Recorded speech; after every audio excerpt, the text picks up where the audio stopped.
biases against it. One, which sounds like a critique of conservatism, but isn't, is that conservatives are naturally more suspicious of ideas than leftists. It's a strange paradox in political thought. Those of us who are more to the right often have to juggle with this paradox. But the suspicion of ideas on the ideological right comes about for very good reason. It comes about, I mean, we read it in Edmund Burke, most famously, a fear of where ideas lead in politics. And this is of course, this is hard, particularly for younger people to resist, because if somebody comes at you with an all-explaining idea and says this is the great revolution of your time, the young are disproportionately likely to want to jump in on that, because who doesn't want to have a bit of that action? It's only when you're older, apart from anything else, more experienced, that you can see, well, that action includes a lot of blood, a lot of crushed skulls, a lot of wrecked lives and ruined opportunities. And it's not so cute when you look at it in the rearview mirror. So that sort of age and youth experience, I also think, is reflected in the political debate on the left and right, that there is a suspicion of ideas. And that you see that even in the everyday dialogue in the media and elsewhere. The right tends to say, or at its best says, we don't want any of that nonsense, and combat it away. But parts of the left, certainly, too much of it, as Peter well knows, sort of fall into the discussion. It's what Peter said about the importance of the zero tolerance strategy towards this. They take a bit of it. You know, people start talking about equity and social justice, and people slip even into the language. When they talk about social justice, they're not talking about social justice. Most of the time, they just mean revenge. Correct. You know, when they talk about racism and anti-racism, they don't mean anti-racism. They mean revenge racism by a different group of people. And just more and more people have to realize that even the language has been totally polluted. So I'm with Peter. You just can't take on bits of the language. You can't concede bits of it. This is a deeply ugly ideology. It aspires to be totalitarian. Wherever it gets a grip, as in parts of Portland, it wrecks everything that it has in its purview. I hope more and more people realize that. And I think they are realizing it. By the way, Douglas, well, real quickly, you know, one of the reasons that I loved Douglas's last book, Madness of Crowds, is because he makes a point of separating the trans, from the gay rights movement, because they combine all of these things, and then suddenly no one actually knows what they're fighting for or what they're fighting against anymore. Pete, go ahead. I don't remember what I was going to say. Well, I started thinking of the Madness of Crowds, and if you haven't read it, it's a mandatory read. So Pete, I sort of feel like you were kind of born to be in this fight because you're a philosophy professor in Portland. You wrote a book called A Manual for Creating Atheists. I mean, you try to deprogram people from bad ideas. But do you think you saw all this early just by the nature of that you were in the city at a college, like the city that's the craziest, at a college that's one of the craziest, and the very thing that you study and care about is so deeply connected to all this? Yeah, I think that was part of it. I came from the New Atheist movement, or even before that, I came from basic epistemology, which is how you know what you think you know. And some of the same tools were so striking to me, the same manifestations, the illiberalism, the irrationality, the lack of cognitive liberty. People want you to think a certain way. But let's be clear about something. I'm done playing. I think Douglas is done playing. I'm waging full-scale ideological warfare against the enemies of Western civilization. I am taking no prisoners. I have very large-scale projects coming for the enemies of reason and science and rationality. These people are divisive, neo-racist hate mongers, and there's simply we must broker absolutely zero tolerance with this ideology, and the only way forward at this point is full-scale ideological war, and I will take no prisoners, and that's what I'm devoting my life to. I seek the complete eradication and extirpation of the ideology from every facet of life. Likewise. But Pete, tell me how you really feel. Travis, I mean, you must love hearing that, right?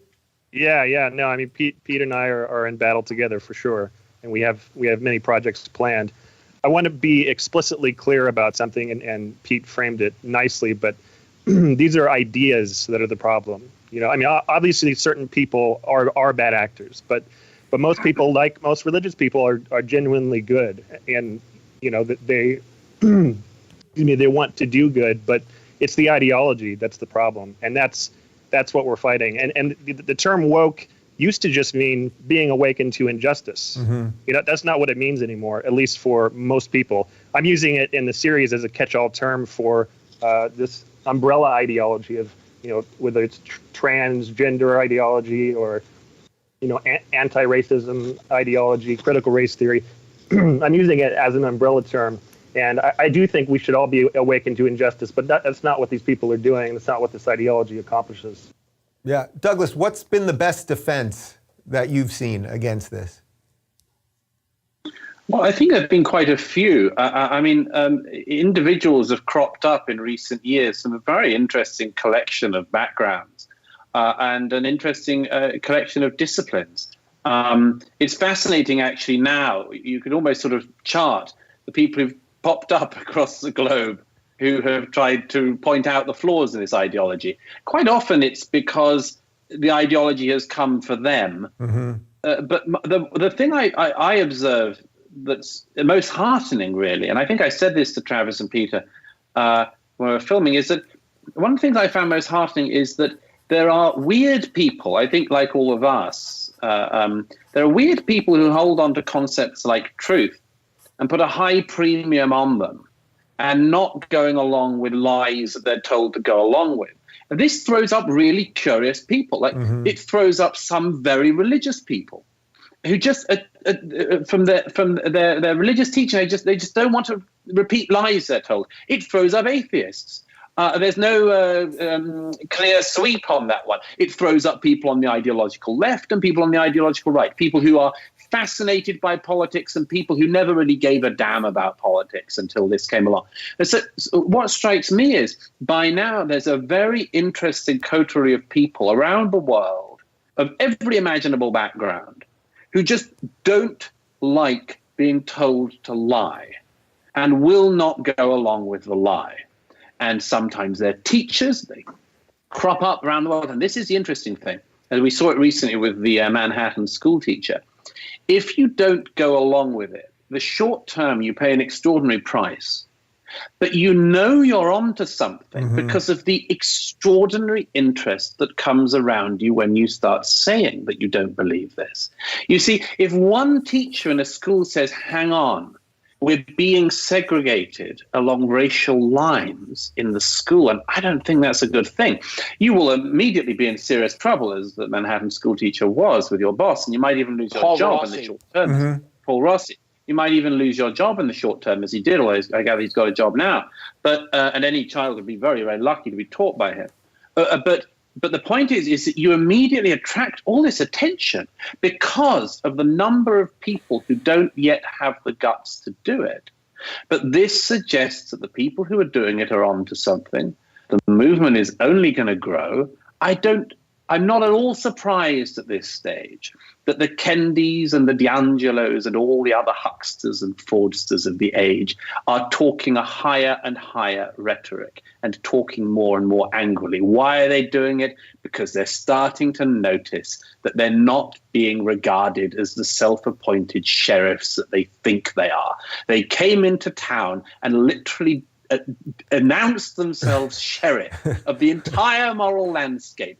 And then these irritating people, a Boghossian there, a Travis Brown there, a Dave Rubin here, they start to pop up and say, I don't respect your credentials. You don't have the right to be sheriff. And more people are doing it. They're losing their power. It's going to be ugly as they get out, but they're going to get out.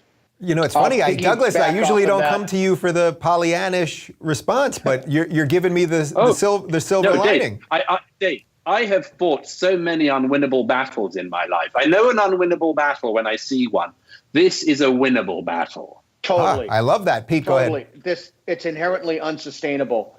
So two things. What Douglas talked about, speaking truth in the face of danger. It's a Greek virtue called parrhesia. Ironically, Foucault writes about it. And that's what we need. We need 1,000 Paul Rossis. We need 1,000 Jody Shaws. And then we need a cascading effect of people who are willing to speak out. So the most important thing is go to these events, show up, document, make videos, put yourself out there. And if you're afraid, piggybacking off on what Travis said, of compromising your relationships and damaging your friendships, I would argue that these people weren't your friends to begin with. Aristotle talks about the highest form of friendship is between two virtuous people. Two people who are willing to speak about an injustice, two people who are willing to speak about a truth. And so you should never have to obfuscate or hide what you believe or what you say. You should never have to bear false witness or confess to something in which you don't believe. And this is exactly what these people are telling us to do. So if you're worried about your friendships being – so, Dave, if you and I have a disagreement, we will talk to each other. And we've done it before. And we would done, and we'll be honest with each other, and we'll be forthright with each other, and then we will have drinks. That is not the case with the people who have been infected by this ideology. And so the first thing that people need is speaking truth in the face of danger, the Greek virtue parrhesia. And the second thing is these people were probably not your friends. So if you want to have authentic relationships in your life, that has to be based upon truth.